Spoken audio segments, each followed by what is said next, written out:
Assalamualaikum warahmatullahi wabarakatuh. Bahas singkat aja. Mengapa sih kok bisa ya oli lebih kental itu malah ngasih performa yang lebih baik daripada oli yang encer? Itu sebenarnya tergantung pada situasi. Ya. Kalau orang ya gampangannya yang kasarannya paling gampang dicerna itu adalah kalau orang yang di daerahnya dingin pakai motornya itu nggak lama-lama, paling kepakai jarak 2 kilo 3 kilo, makanya juga nggak kenceng, pelan.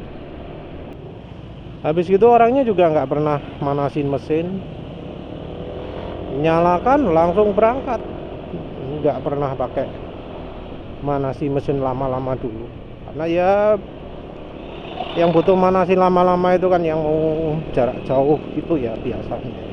Kalau penulis sendiri mau jarak jauh sekalipun nggak pernah sih manasi mesin. Nah, untuk pemakaian yang seperti itu pasti pakai oli encer itu cocok.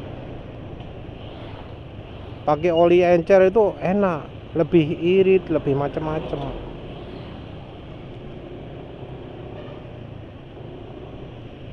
Bahkan yang di daerah panas pun ya pakai oli encer itu juga nggak terlalu masalah. Jadi kadang motornya cuma pakai pendek-pendek tok gitu ya, cuma seberang blok gitu ya, terus gak kemana-mana lah, nggak atuh-atuh gitu ya awet olinya. Situasi baru berubah kalau motornya dipakai lebih lama. Kalau sudah dipakainya lama, mesin akan cepat panas. Sudah sampai suhu optimal kerja mesin. Di saat seperti itu sangat berpengaruh sekali kondisi lingkungan, apalagi kalau pas macet. Nah, itu sangat berpengaruh sekali kondisi lingkungan. Jadi kalau jalan kencang, jalan misalnya ya di highway, di jalan bebas hambatan, itu masih ada pendinginan, masih ada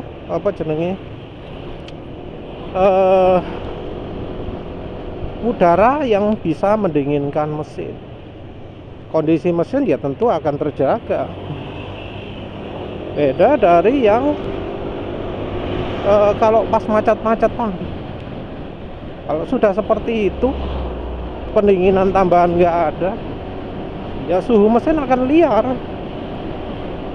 Kalau situasinya dingin ya nggak terlalu parah. Kalau situasinya panas, nah itu yang enak.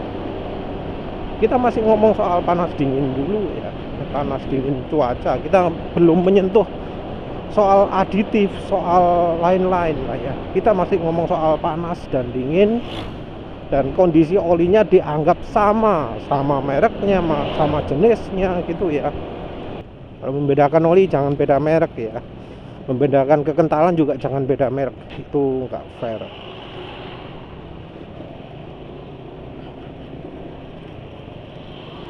Nah, pemakaian ini berpengaruh besar ya. Apalagi kemudian yang pakai itu sering ngebut.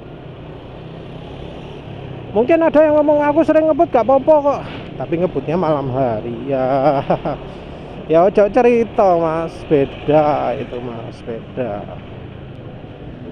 Yang cerita adalah kalau siang hari ngebut atau jarak jauh, itu baru kerasa itu. Dan sayangnya yang jarang ada data soal itu. Tapi kebetulan ada ya informasi suhu kerja mesin, oli mesinnya, bukan dari suhu bukan dari suhu mesinnya. Kalau suhu mesin itu kan suhu radiator. Nah, kalau yang penulis pakai penulis cari informasinya ini adalah suhu olinya. Suhu oli itu ya tentu perlakuannya beda dari suhu mesin, beda ya, nggak bisa disamakan. Nah, suhu oli itu biasanya nggak sejalan dengan suhu mesin. Walau kalau di mobil ya bisa sama karena ya terkungkung dalam satu tempat kan. Tapi dari informasi itu ya, katanya sih tergantung dari sensor olinya di mana gitu ya. Tapi dari informasi itu ada kok perbedaan antara musim dingin dan musim panas. Mungkin orang-orang berpikir kalau suhu mesin mobil atau kendaraan itu pasti sama lah. Pasti sama. Kalau terlalu panas kan didinginkan, kalau dingin kan dipanaskan, ya. Kan seperti itu. Ada yang ngomong nggak mungkin beda, tapi ternyata ada contoh beda. Bedanya ya nggak sebanyak yang penulis bayangkan.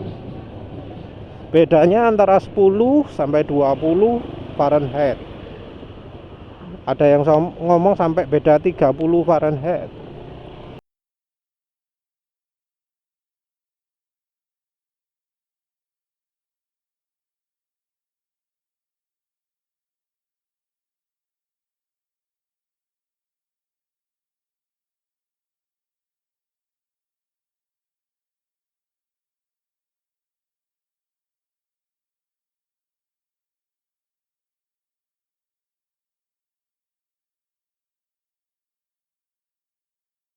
Itu kalau dibuat derajat Celcius 20 itu kira-kira 11, 30 itu kira-kira 17 derajat Celcius. Jadi mesin oli itu kondisi suhunya bisa berubah cukup besar juga.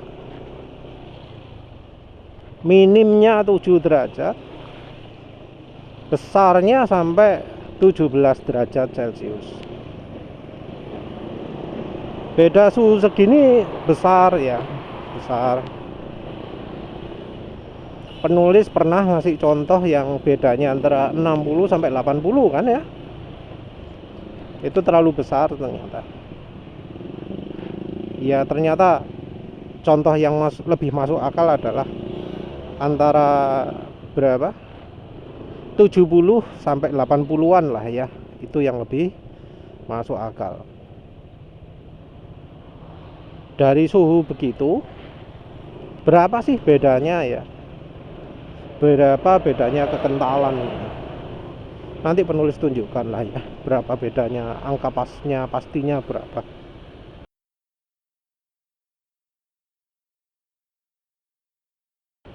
Tapi yang jelas oli sendiri itu sebenarnya beda kekentalannya nggak begitu jauh kok. Kalau sudah di suhu kerja mesin ya.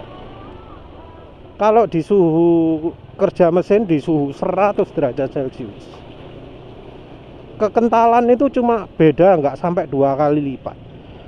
Kalau turun satu level ya. Yang 2 kali lipat itu kalau sudah 3 level. Jadi 0W20 dibandingkan dengan 20W50, nah itu bisa 2 kali lipat. Tapi kalau 0W20 dengan 10W40 nggak sampai 2 kali lipat.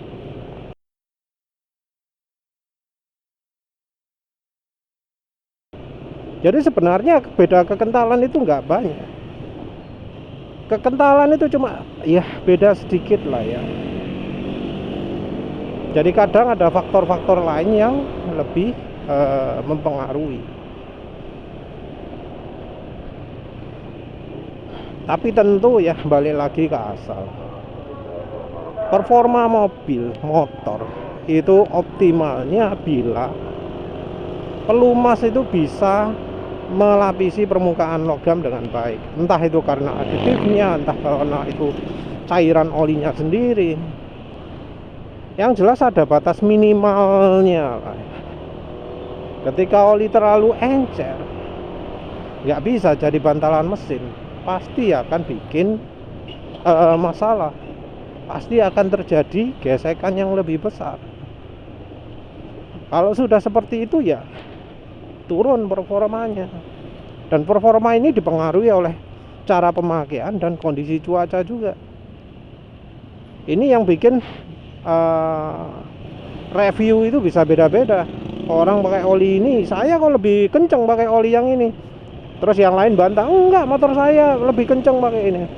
Yang lain juga bantah, enggak, mobil saya lebih kenceng pakai yang ini. Gitu ya.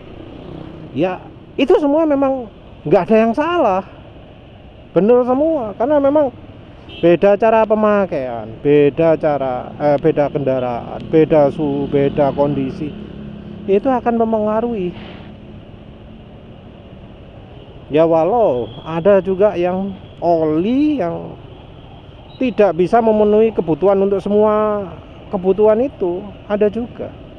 Nah, kalau sudah itu kita sudah menyentuh ke aditif dan bahan olinya, terutama aditif sih ya. Jadi bahan oli itu ada 3, enaknya ya 4. Kita ngomong bahan oli ya, bukan tambahannya tapi bahan utamanya ya, base oilnya, oli yang jadi cairan utamanya. Ada 4, grup 1, grup 2, grup 3, dan grup 4. Grup 4 itu PAO khusus, nggak ada yang lain. Grup 3 itu hydrocracked, grup 2 itu hydrotreated, grup 1 itu solvent refined atau wes bola, itu biasanya lah. Nah, dari 4 grup ini kemampuannya beda-beda. Yang grup 1 itu licin tapi nggak tahan panas. Yang grup 2 itu nggak begitu licin tapi lebih tahan panas. Yang grup 3 itu nggak licin tapi tahan panas. PAO itu nggak licin tapi tahan panas dan tahan kocokan. Ini kita masih ngomong soal bahan. Licin itu artinya adalah untuk kekentalan yang sama, mesin akan lebih terjaga kemampuannya, bisa lebih melicinkan. Sementara itu yang grup 2, walau kekentalannya sama dengan grup 1, dia nggak akan bisa sehalus grup 1. Tapi yang terutama sangat berpengaruh ya, pada kemampuan oli itu adalah aditifnya. Memang ada aditif yang bisa dideteksi pakai UOA. UOA yang yang uji partikel ya. UOA uji partikel yang murahan loh ya, yang murah mas, kalau uji lab itu cuma 300.000. Murah mas, cuma 400.000 komplit wes, gitu ya. Padahal ya sebenarnya nggak begitu komplit 400.000. Mustahil bisa komplit 400.000 itu. Nah,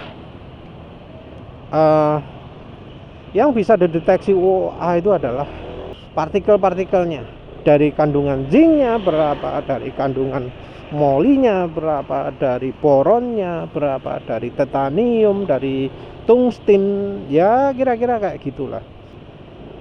Yang kita perhatikan kalau misalnya ngomong soal performa, soal kenceng atau enggaknya kendaraan, itu adalah aditif anti-aus.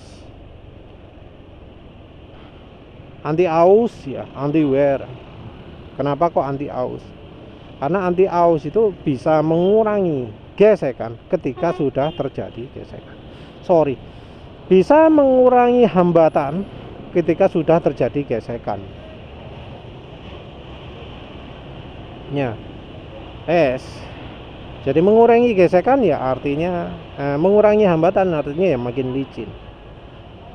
Tapi yang lebih terutama tentu ya gimana caranya jangan sampai gesekan dulu.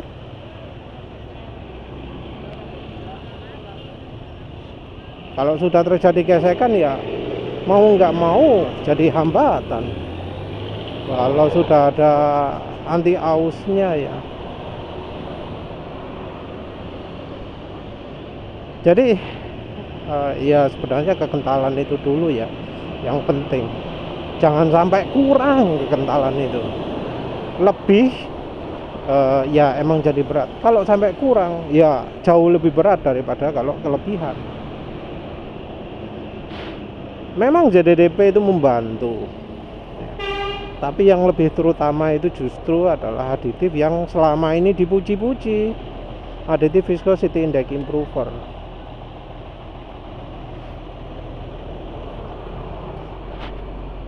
Aditif viscosity index improver itu ya emang ya membuat viscosity index olinya tinggi, tapi itu bahannya cepat rusak, membuat olinya itu cepat jadi encer. Itu sudah kelemahan yang dikenal di kalangan industri oli.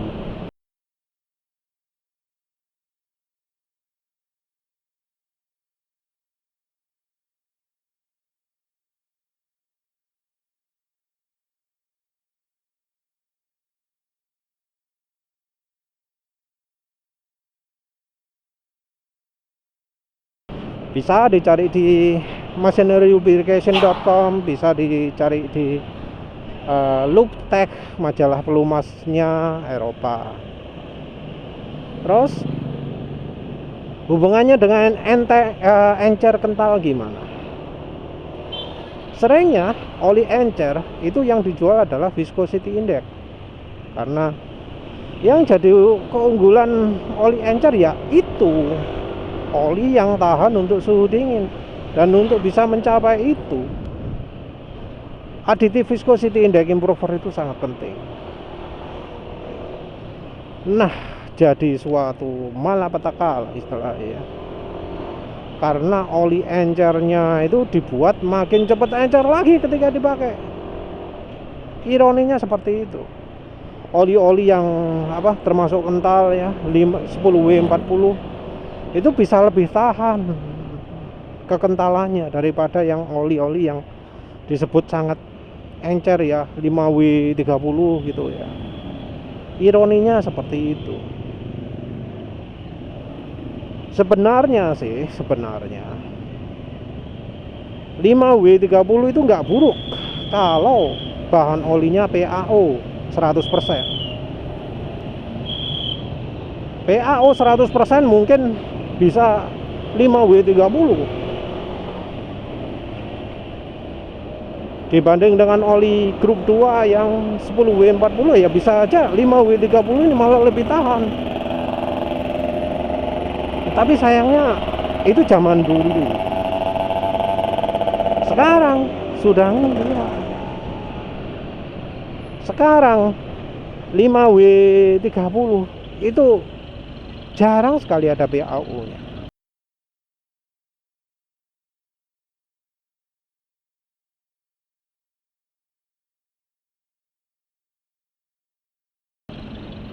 Memang kadang sulit ya untuk lihat data berapa persen sih PAO itu.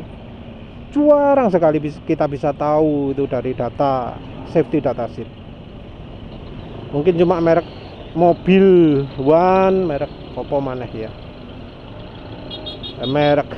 Merek-merek yang berani buka resep lah ya, yang mencantumkan. Nah, untuk merek-merek yang lain, data ini bisa kita simpulkan dari data PowerPoint. Ada kuncinya. Data PowerPoint ini bisa jadi indikasi berapa persen sih kandungannya PAO. Karena PowerPoint-nya PAO itu sangat rendah. PowerPoint-nya PAO itu bisa sampai ada yang -78, -66.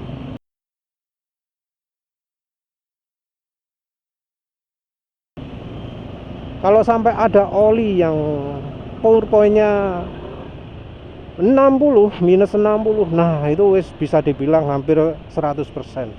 Minus 58, nah itu wis hampir 100%. Kalau yang setengah-setengah mungkin minus 48 gitu. Kalau yang 25% mungkin minus 42.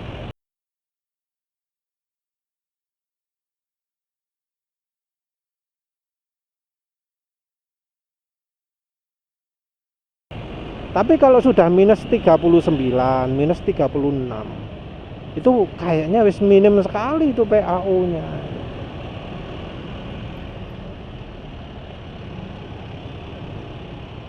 Ya karena itu juga ya kayaknya ya, ada beberapa pabrikan yang nggak mencantumkan pour point. Penulis lupa merek apa, tapi penulis pernah nyari pour point-nya suatu oli, nggak ono. Ya jadinya ya nggak bisa ya ditebak berapa kadar PAU-nya. Tapi secara keseluruhan, secara umum, pour point itu dicantumkan, bisa dilihat jadi perbandingan lah ya.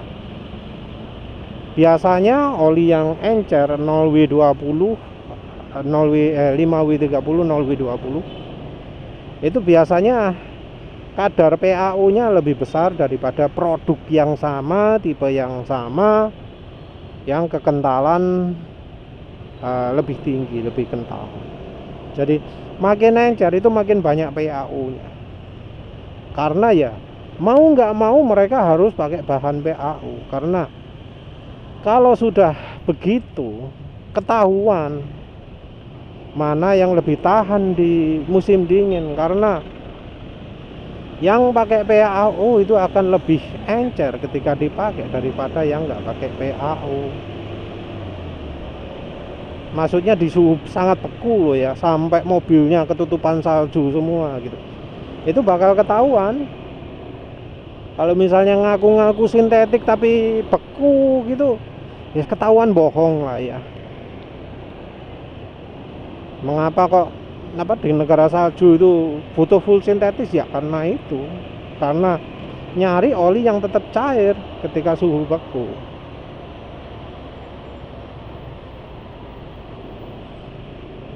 Nah negara kita nggak ada beku-beku begitu, makanya ya kadang jadi ada yang jualan oli wis pokok encer, tapi begitu kena suhu agak dingin sedikit jadi sangat kental kayak gitu ya.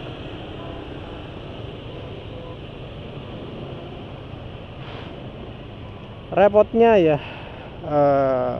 sekarang karena bahan itu lebih banyak oli grup 2, kualitas oli encer itu jadi sangat rendah, terutama yang kelas-kelas antaranya 0W20 dengan 20W50, kelas di antara ini ya, mulai dari 10W40, 5W40, 0W30, 5W30,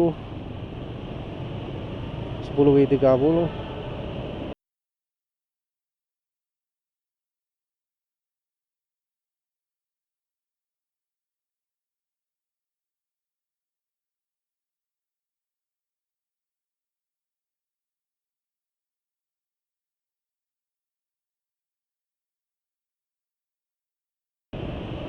Itu kebanyakan viscosity index-nya di katrol, bukan karena dari bahan oli, bahan dasar oli, tapi karena di katrol, karena ya ngejar viscosity index besar, karena ya di kadung di marketing kan bahwa oli viscosity index yang tinggi itu bagus, padahal untuk negara kita nggak butuh viscosity index tinggi. Yang dibutuhkan adalah oli yang tahan kena macet-macetan panas-panas, tahan dipakai digeber panas-panas, nggak cuma di jalan tol loh, tapi ketika macet-macetan kayak begini. Karena di luar kayaknya macet-macet kayak begini nih jarang-jarang ya. City driving mungkin ya, tapi city driving sekarang banyak yang mesin mobilnya mati sendiri, beda lagi ya ceritanya. Tapi ya wes itu, mengapa kok oli kental itu bisa lebih sip daripada oli encer? Karena ya oli encernya itu satu, terlalu encer untuk kondisi pemakaiannya. Dua, aditif viscosity index improvernya, aditif yang bikin viscosity indexnya tingginya itu terlalu banyak di oli encer, sehingga ketika dipakai di agak lamaan sedikit, agak jauhan sedikit, keenceran olinya jadi turun drastis. Oli 5W30 jadi 0W16, kan ya nggak sip juga ya. Terus selain itu ya, dari sisi aditifnya, aditif yang terlalu banyak itu juga bikin performa nggak bisa keluar, karena mengganggu pembakaran juga. Mobil balap itu nggak berarti butuh oli yang aditifnya banyak sekali. Justru aditif dibuat minim biar nggak mengganggu proses pembakaran. Kenyataannya seperti itu. Coba lihat di website oli ya luar ya, itu kan ngomong aditif ZDDP di oli kami itu pas, nggak kelebihan, nggak kayak produk merek lain. Jadi dengan aditif yang pas ini dijamin performa masih tetap oke, nggak kayak di produk sebelah kayak gitu ya. Jadi ya sayangnya ya, oli ideal untuk tiap orang itu beda-beda ya. Walau ada oli yang keneng-menen ya, parah gitu ya, yang terlalu banyak kelemahannya sehingga mau dipakai dalam kondisi apapun tetap lemah ya, ada ya. Kita harus ya cermat-cermat ya, nyari. Nggak ada oli yang sama, kecuali memang yang buat identik ya, resepnya juga identik, baru sama. Mayoritas kalau beda merek itu sudah beda rasanya. Satu brand sama-sama Pertamina, Enduro dan Mesran itu beda. Sama-sama oli diesel Pertamina, Mesran Mesran B40 dan Meditran S SAE40 itu beda. Padahal sama-sama Pertamina. Jadi ya harus eksplorasi lah. Jangan merasa harus ini tanpa nyoba dulu yang misalnya ini oli encer ya, ini nggak cocok oli kental. Coba dulu oli kentalnya dulu, barangkali cocok, apalagi ini Indonesia. Ya wis begitu saja, maaf agak kacau. Terima kasih sudah menonton. Assalamualaikum warahmatullahi wabarakatuh.